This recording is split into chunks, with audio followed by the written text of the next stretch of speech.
अस्सलाम वालेकुम dear students.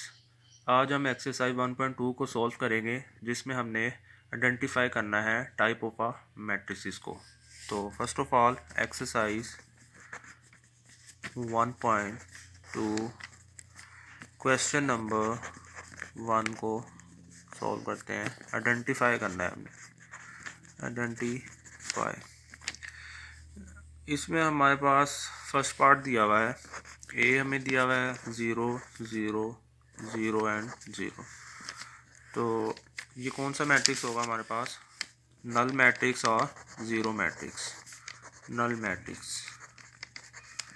इसी तरह एक हमारे पास एफ पार्ट दिया हुआ है 5 6 एंड 7।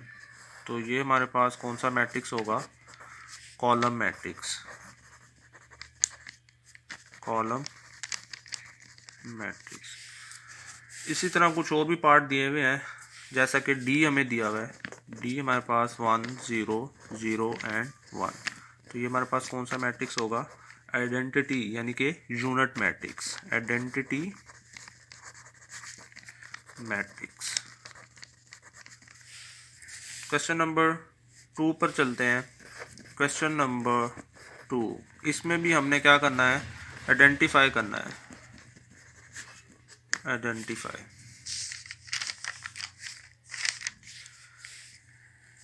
अब उसमें उसने हमसे पूछ लिया है कि आइडेंटिफाई कौन कौन से मैट्रिसेस करने हैं। Square matrix, rectangular matrix, row matrix, column matrix, identity matrix and null matrix. तो क्वेश्चन नंबर 2 का हम पार्ट कर लेते हैं, पार्ट नंबर 3 कर लेते हैं। 6 -4 3 एंड 2, ये हमारे पास पार्ट 3 है क्वेश्चन 2 का। तो अब हमने इसमें आइडेंटिफाई करना है ये कौन सा मैट्रिक्स है। तो फर्स्ट ऑफ ऑल हम देख लेते हैं, इसमें इसका ऑर्डर हमें नज़र आ रहा है। Number of rows and number of column क्या है? 2/2 का ऑर्डर है। तो इसका मतलब ये हमारे पास मैट्रिक्स क्या होगा? स्क्वायर मैट्रिक्स होगा, स्क्वायर मैट्रिक्स। इसी तरह एक पार्ट नंबर 6 है, 3 10 एंड -1। तो अब इसमें हमें क्लियर नज़र आ रहा है कि ये हमारे पास कौन सा मैट्रिक्स है? रो मैट्रिक्स, रो। हमारे पास पार्ट नंबर 4 है 1 0 एंड 0 1। ये एक मैट्रिक्स दिया हुआ है, हमने आइडेंटिफाई करना है कि ये कौन सा मैट्रिक्स था। तो हमें नज़र आ रहा है ये हमारे पास यूनिट मैट्रिक्स है। ये पिछले क्वेश्चन नंबर 1 में भी हमने इस तरह का एक सॉल्व किया है, जो कि हमारे पास यूनिट मैट्रिक्स था। बाकी भी क्वेश्चन नंबर 2 के इसी तरह से ही सॉल्व करने हैं हमने, जिसमें आपने जस्ट आइडेंटिफाई करना है कौन सा मैट्रिक्स किस टाइप का है। तो क्वेश्चन नंबर 3 पर चलते हैं। क्वेश्चन नंबर 3, क्वेश्चन नंबर 3 में भी हमने आइडेंटिफाई करना है कि कौन सा मैट्रिक्स डायगोनल है, कौन सा मैट्रिक्स स्केलर है। Identify that. तो क्वेश्चन नंबर 3 का हम एक पार्ट सी ले लेते हैं, 1 0 0 एंड 1। इसमें हमने जस्ट आइडेंटिफाई करना है डायगोनल और स्केलर मैट्रिक्स के बारे में, एंड आइडेंटिटी मैट्रिक्स के बारे में भी हमने इसमें आइडेंटिफाई करना है। तो सी ये पहले कर चुके हैं, ये हमारे पास आइडेंटिटी है। एक और ले लेते हैं हम यहाँ पे, डी हमारे पास गिवन है 3 0 0 एंड 0। ये हमारे पास आ जाएगा डायगोनल मैट्रिक्स, क्योंकि इसके डायगोनल में हमारे पास एक एंट्री 0 आ गई, मतलब डिफरेंट आ गया ना। डायगोनल में हमारे पास एंट्रीज अगर डिफरेंट आ जाए तो इसका मतलब वो हमारे पास डायगोनल मैट्रिक्स कहलाएगा। ये हमारे पास क्या होगा? डायगोनल मैट्रिक्स कहलाएगा। इसी तरह एक और ले लेते हैं, जैसा कि हमारे पास आ जाता है 4 0 0 एंड 4। ये हमारे पास है जी A इज इक्वल टू। अब अगर इसमें हम देखें तो ये हमारे पास आ जाता है, अब डायगोनल एंट्रीज अगर हमारे पास सेम आ जाएं तो इसका मतलब वो हमारे पास स्केलर मैट्रिक्स कहलाएगा। क्या कहलाएगा? स्केलर मैट्रिक्स होगा। इसी तरह अगर हम इसकी बात करें तो ये भी हमारे पास आइडेंटिटी मैट्रिक्स भी है और हमारे पास ये मैट्रिक्स स्केलर भी कहलाएगा। ठीक है।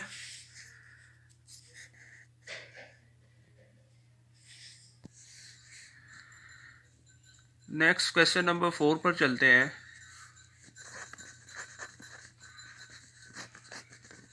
Find the negative of a matrix.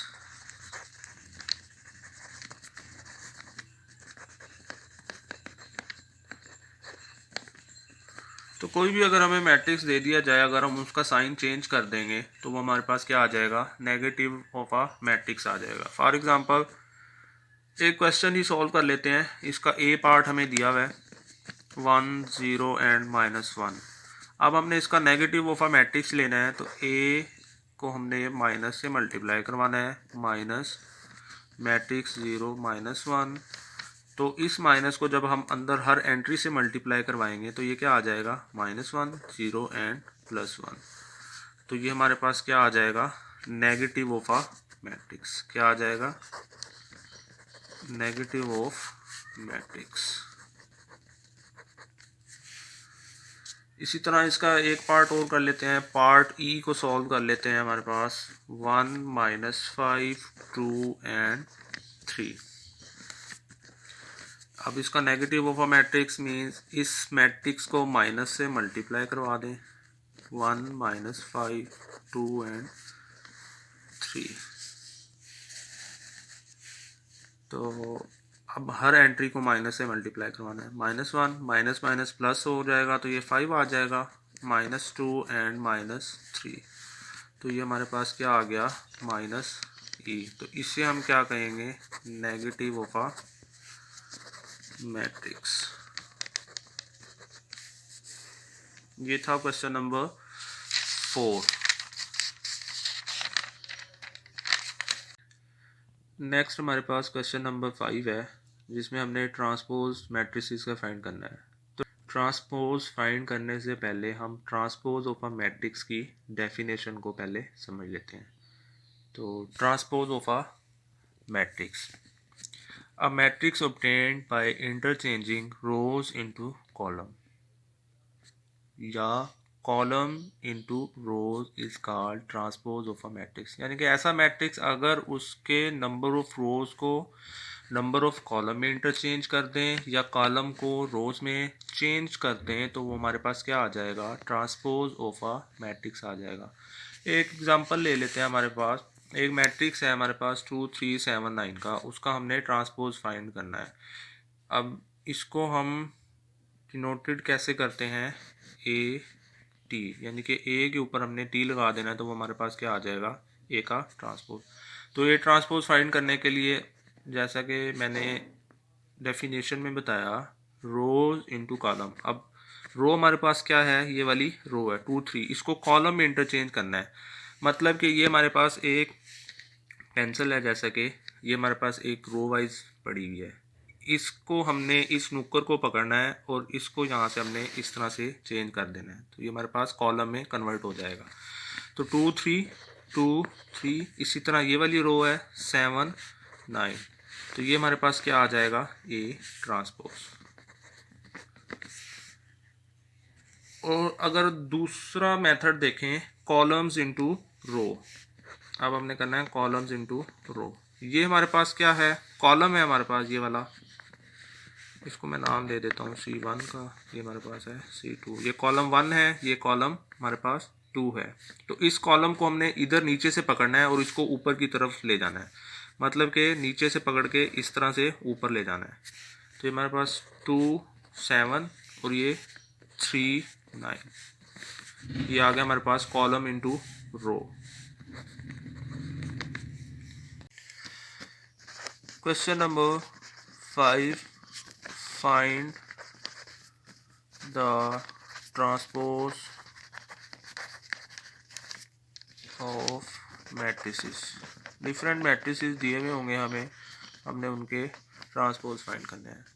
हमारे पास एक मैट्रिक्स ए दिया हुआ है 0 1 एंड -2। अब इसका हमने ट्रांसपोज लेना है।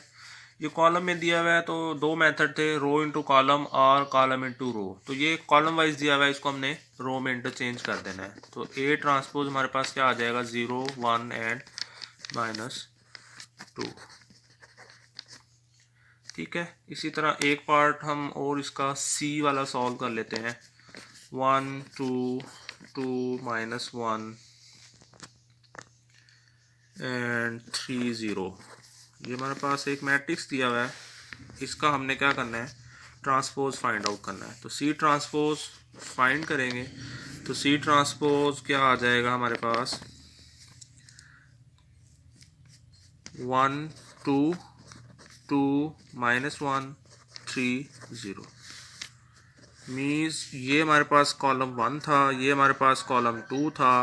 कॉलम को हमने रो में चेंज कर दिया, 1 2 3। ये रो में जब चेंज करेंगे 1 2 3। इसी तरह इस कॉलम को 2 -1 0, इसको रो में इंटरचेंज करेंगे 2 -1 एंड 0। तो ये हमारे पास क्या आ गया, सी का ट्रांसपोज आ गया। इसी तरह एक क्वेश्चन हम और सॉल्व कर लेते हैं, डी। 6 पार्ट्स हैं इसके, एफ तक हैं, तो 3 पार्ट मैंने कर दिए हैं। तो आप लोगों ने भी कोशिश करनी है कि 3 पार्ट जो दिए हुए हैं बाकी के उनको सॉल्व कर लें, ताकि ये क्वेश्चन नंबर 5 आपके लिए कोई प्रॉब्लम क्रिएट ना करे। डी पार्ट में हमें दिया हुआ है 2 3 0 and 5।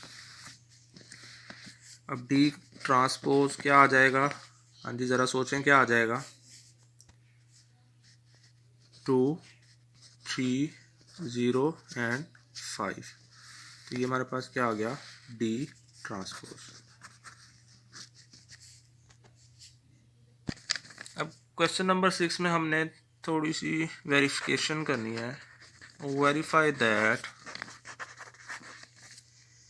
If a is equal to 1 2 0 1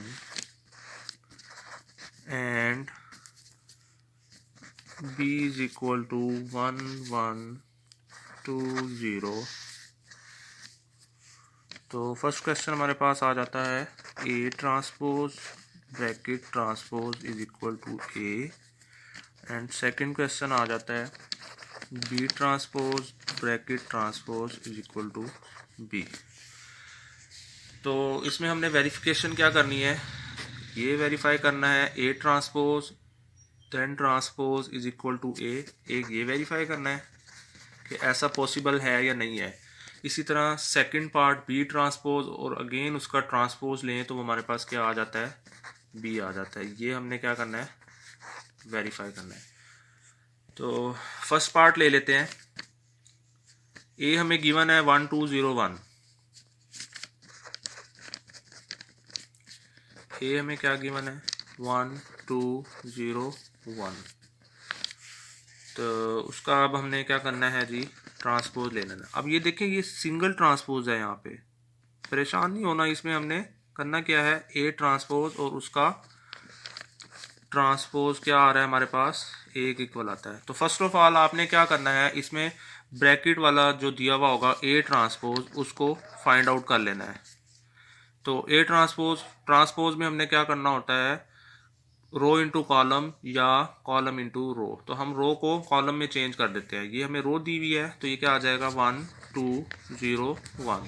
तो ये हमारे पास क्या आ गया, ए ट्रांसपोज। इसी तरह नेक्स्ट हमने क्या करना है, ए ट्रांसपोज दिया हुआ है और उसका फिर से हमने क्या करना है, ट्रांसपोज फाइंड आउट करना है। तो अब ए ट्रांसपोज हमने क्या फाइंड कर लिया, 1 0 2 एंड 1। जब इसका फिर से ट्रांसपोज लेंगे तो रो इंटू कॉलम, 1 0 ये रो थी, इसको कॉलम में लिख दिया। इसी तरह ये नीचे रो दी हुई है, इसको हमने क्या करना है, कॉलम में ले लेना है, 2 एंड 1। अब हम यहाँ पे देख सकते हैं कि हमारे पास ए ट्रांसपोज और उसका जब फिर से ट्रांसपोज लिया तो वो हमारे पास क्या आ गया, 1 2 0 1। ए हमें क्या गिवन था, 1 2 0 1। तो इसका मतलब ये किसके इक्वल आ गया, वापस एक इक्वल आ गया। So it's mean A transpose और उसका जब हमने फिर से ट्रांसपोज दिया तो वो हमारे पास किसके इक्वल आ गया, ये आ गया। तो इसका मतलब क्या हुआ, ये हमारे पास वेरीफाइड है कि जब भी हम किसी मैट्रिक्स का ट्रांसपोज लें और उसका फिर से ट्रांसपोज लें तो वो वापस उसी मैट्रिक्स के इक्वल आ जाता है। तो ये था हमारा लास्ट क्वेश्चन नंबर 6 एक्सरसाइज 1.2 का। नेक्स्ट हम इंशाल्लाह एक्सरसाइज 1.3 पर चलेंगे, जिसमें कुछ हमारे पास डेफिनेशंस होंगी। Additive identity of a matrix है, additive inverse of a matrix से रिलेटेड पढ़ेंगे। तो मिलते हैं इंशाल्लाह नेक्स्ट वीडियो में। अल्लाह हाफिज़।